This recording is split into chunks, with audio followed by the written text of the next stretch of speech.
Hello বন্ধুরা, তোমরা সবাই কেমন আছো? আমি তো ভালো আছি। তো আমি তোমাদের সামনে নিয়ে এলাম একটি মিনি ব্লগ। আজ আমি রান্নার ভিডিও দেখাবো, তোমাদের সামনে শেয়ার করব। আজ আমি রান্না করব ইঁচড়। তো ইঁচড়টা সেদ্ধ করে নিয়েছি, আর মশলাপাতি যা যা লাগে উপকরণগুলো গুছিয়ে নিয়েছি। মশলা করবো এখন আমি। কাঠের উনুনে রান্না করব। দেখো আমার সব কিছু এলোমেলো, কী করব বলো, কোনো উপায় নেই, এইভাবেই করতে হয় আমাকে।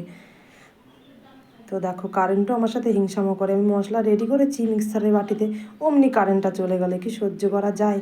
এখন কিচ্ছু করার নেই, শিলেই মশলাটা আমাকে করতে হবে, কোনো উপায় নেই গো। তারপর আমি আলুটা ভেজে নামিয়ে নিয়েছি। তারপর তো কী করবো, তেলটা দিলাম, এলাচ লবঙ্গ তেলের মধ্যে দিয়ে দিলাম, পেঁয়াজটা দিয়ে দিলাম। পেঁয়াজটা হালকা ভাজবো। আমি আমার মতো করে রান্না করি, এক এক সময় এক এক রকম, যখন যেরকম মন চাই তখন সেরকমই করি সব কিছুই। যে কোনো মশলা বলো, মাংস বলো, এখন আমি ইঁচড় করবো, ইঁচড়টাও তাই। আলুটা ভেজে নিয়েছিলাম, ইঁচড়টাও ভেজে তুলে রেখেছি। এক এক সময় এক এক রকম করে রান্না করি, কিন্তু এখন মনে হচ্ছে মশলাটাকে ভালো করে একটু অন্যরকমভাবে করি। তো পেঁয়াজটা হালকা ভেজে নিয়েছি, মশলাটাও দিয়ে দিলাম।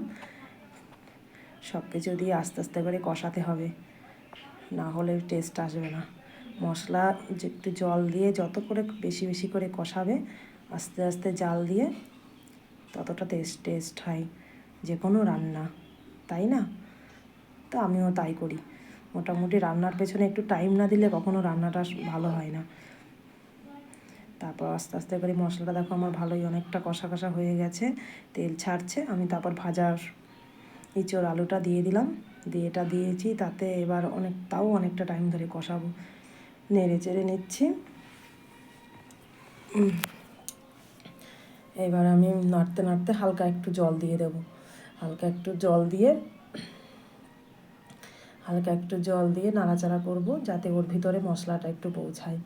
আস্তে আস্তে আস্তে আস্তে করে জলটাও শুকাবে, নাড়তেই থাকবো।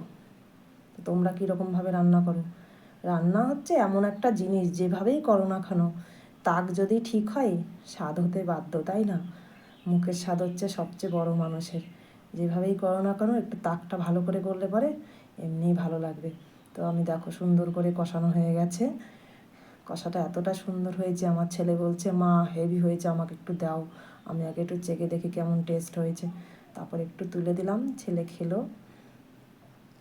আমার কিন্তু কষানো রেডি। এরকম করেও কিন্তু ভাতটা খাওয়া যাবে। তা দেখলাম না, একটু ঝোল তো দিতেই হবে, তাই না? তারপর আমি জল দিয়ে দিলাম।